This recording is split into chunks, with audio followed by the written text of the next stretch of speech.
Impressed.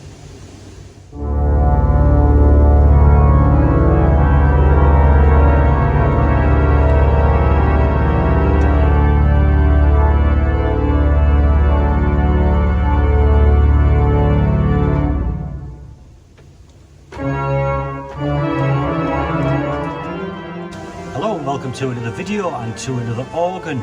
Today I am at St Bees Priory in Cumbria to look at this incredible 3-manual pipe organ. This really is a beast with remarkable volume and remarkable power. I love this organ. I was here lots of years ago, but it really stands out in my memory, and it really is a lovely organ. So without further ado, let's have a look at the organ. It's a cracker.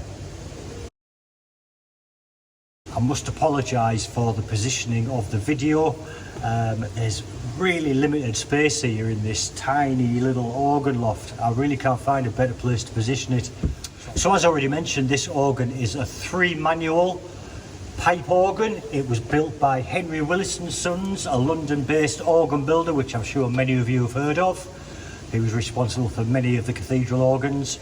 It was built in 1899, and since then it's had various adjustments, rebuilds, additions added by equally famous Harrison & Harrison organ builders of Durham, and to this day it is still maintained by Harrison & Harrison. This organ is tubular pneumatic throughout, has a lovely light responsive action, but let's have a look at the stops as usual. So as you can see, there are lots of stops on this organ. But we'll start with the grate, which is the central manual. At the very bottom here we have a 16-foot double open diapason,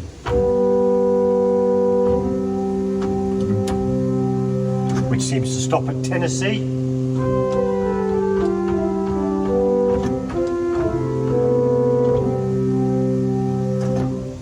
We have an 8-foot open diapason number 1.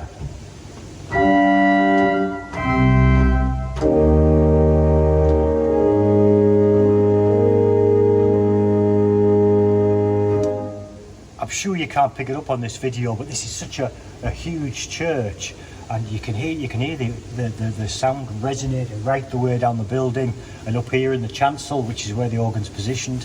Incredible. And we're only on the open diapason. We have an 8-foot Geigen principle, which doesn't seem to work. I have been told by the organist that there are a couple of stops that are a little bit dubious. That seems to be one of them. It actually sounds like it's blowing straight through, so I'm not actually sure there's any pipes for that stop. But that's the Geigen principle. We have an 8-foot stopped diapason.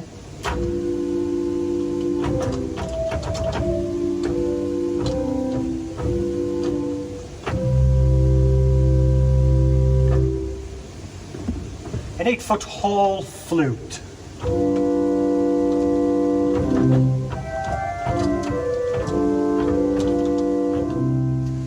And a 4-foot walled flute.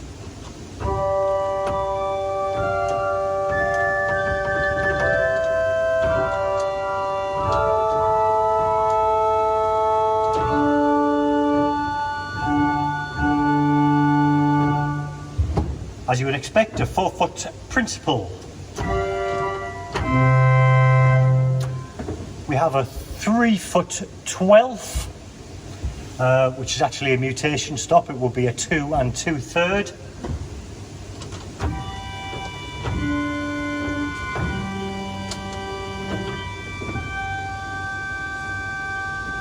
Similar to the other organ I visited recently over at Appleby Parish Church, which also had a 3-foot 12th. It is actually a mutation stop. It's a 2 2/3.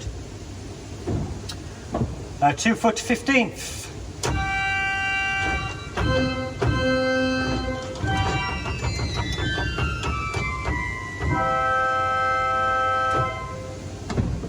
And we have a mixture of 3-rank cornet.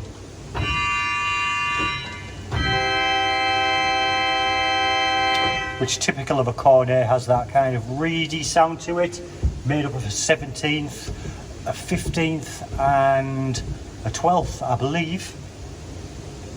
Correct me in the comments if I'm wrong. Right at the top here we have the two reeds. We have an 8-foot tromba.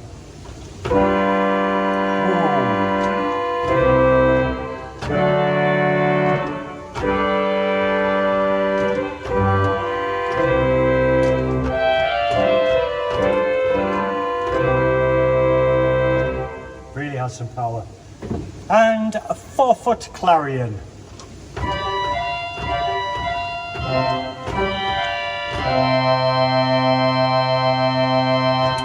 I suspect, although I don't know for sure, you can have a check on the National Pipe Organ Register link, which will be in the description. I think some of these are extension stops. Right at the bottom here of the grate stops, we have the couplers, we have a swell to grate, a solo to grate, which we obviously haven't got to yet, a solo to grate sub-octave, which allows the octave below to sound, gives it a bit more depth. And we have a grate pistons to combination pedals. Overall, the grate really has some power.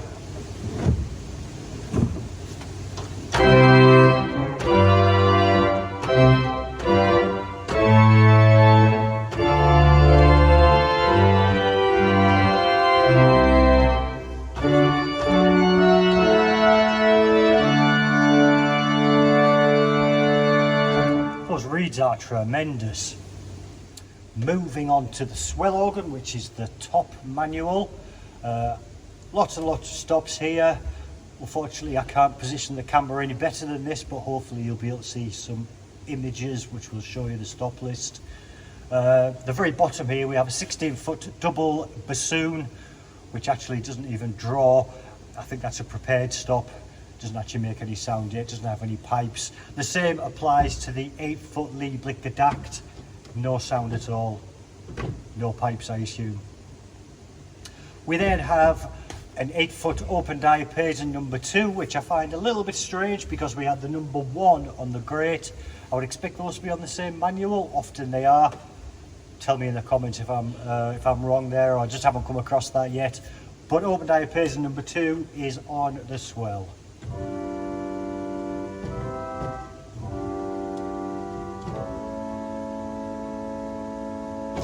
We have a 4-foot Gems horn.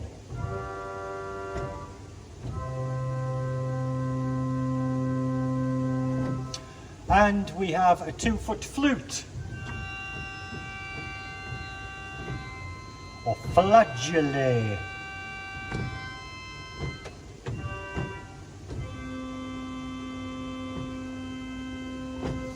And we have a 3-rank mixture.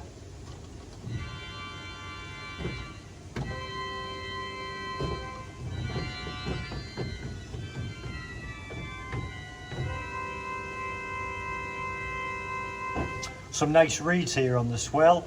We have a 16-foot contrapasson.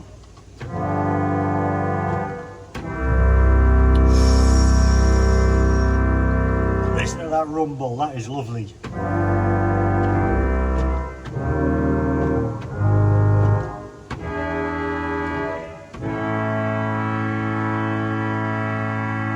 I like that. An 8-foot oboe.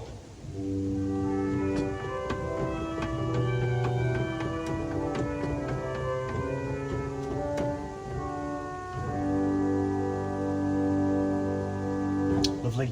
And an 8-foot canopian.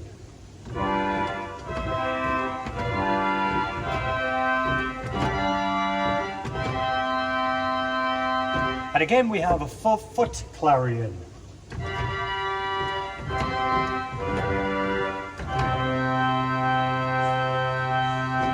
An 8-foot vox humana.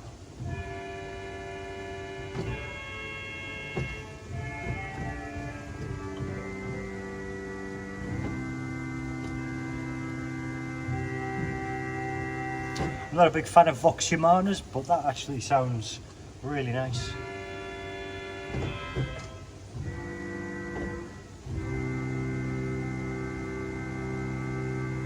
And we have a questionable tremulant.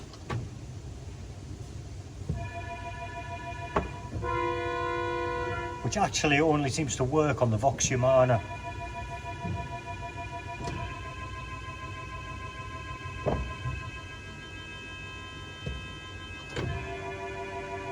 Very fast as well.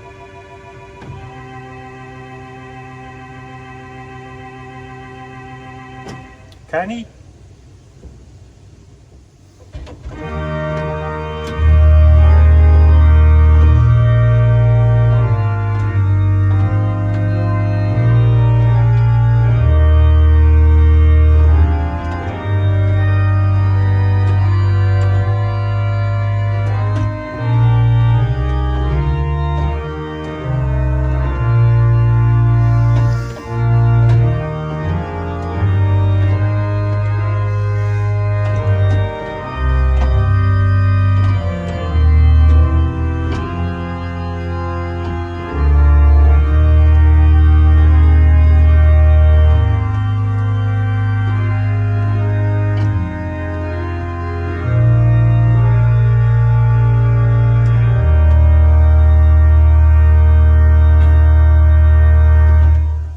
Swell.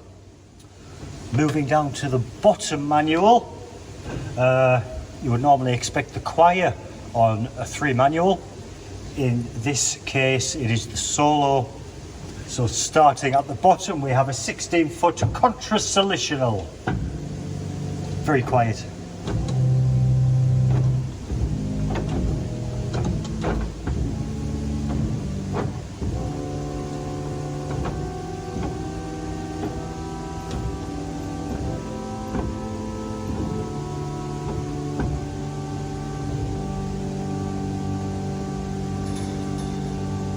We have an 8-foot Veil de Mort.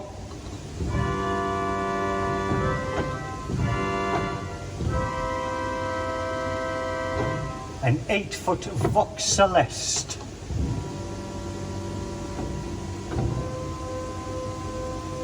Assumably with the Veil de Mort we have that beat. The Vox Celeste is tuned slightly differently, as I've mentioned before.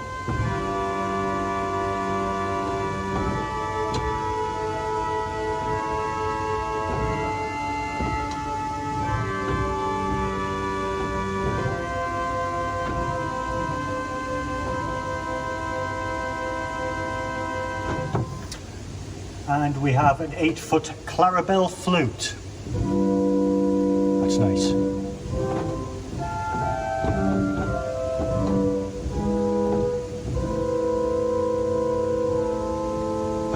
A 4-foot concert flute.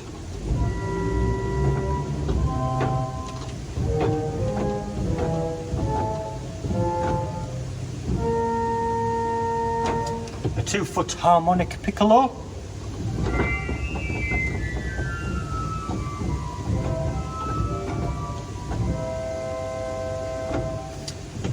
An 8-foot, moving on to the reeds, we have an 8-foot orchestral clarinet. That's nice as well.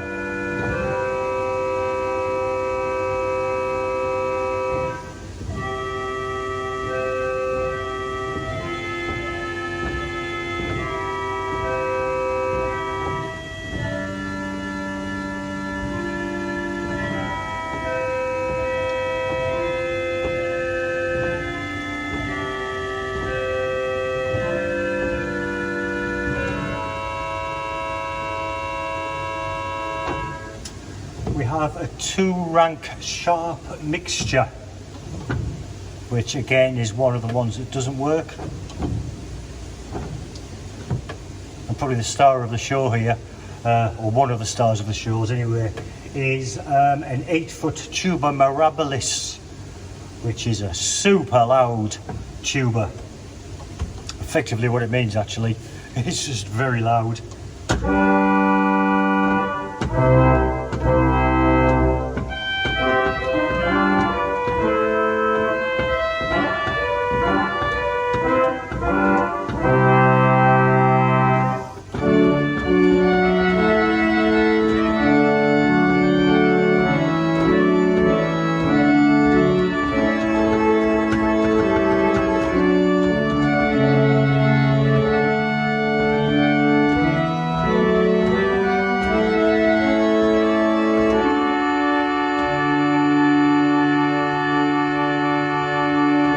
stunning.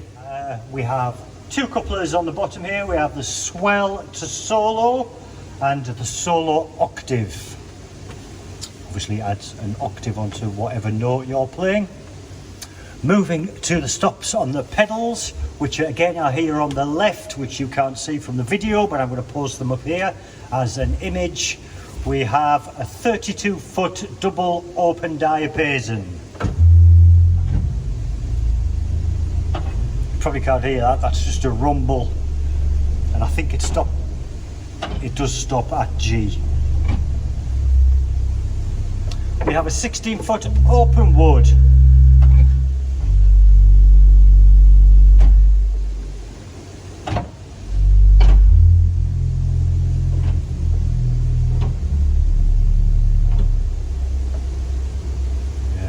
A 16-foot open diapason metal. A few notes not working there. A 16-foot Borden.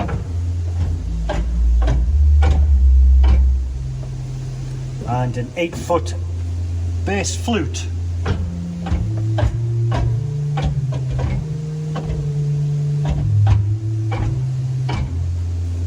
An 8-foot octave.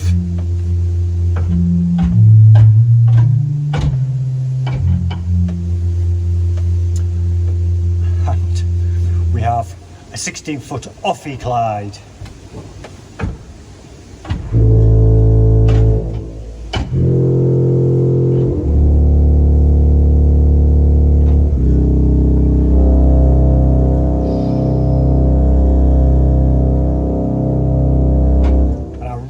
All the notes work on this next one. It is a 32-foot double offie Clyde.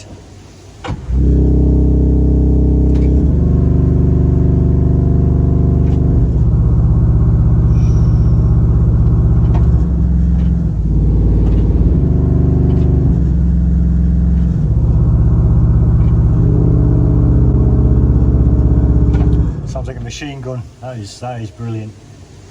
Sorry, something I didn't mention was the two swell pedals. We have a swell pedal for the swell, obviously, and we have a swell pedal for the solo organ. They're kind of a hybrid balance stroke ratchet pedal, which you kind of need to press and release and press and do it all kind of in sync to make them either stay open or to close them. I can't quite work out how to do it at the moment. The organist had a very similar problem, but that's kind of how that works. Again, if you have experience with this kind of mechanism, please put a comment and help me out, and anyone else who's not familiar with that hybrid pedal setup. Let's give everything a go and let's see what it sounds like.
So I hope you've enjoyed this visit to this incredible organ here at St Bees in Cumbria. Really is a cracking organ. The organist here is very lucky to be able to play this every Sunday morning. By the way, thank you very much to Frank for allowing me access to have a look at this organ. Thank you for watching. If you haven't subscribed already, please do consider hitting that subscribe button. It's completely free. It really helps me. Also, please do leave a comment and please give this video a like. I also apologise again for the position of the camera. I just can't get it any better. I'm not a pro, but I've done the best I can. So thanks again for watching, and I'll see you next time. Bye for now.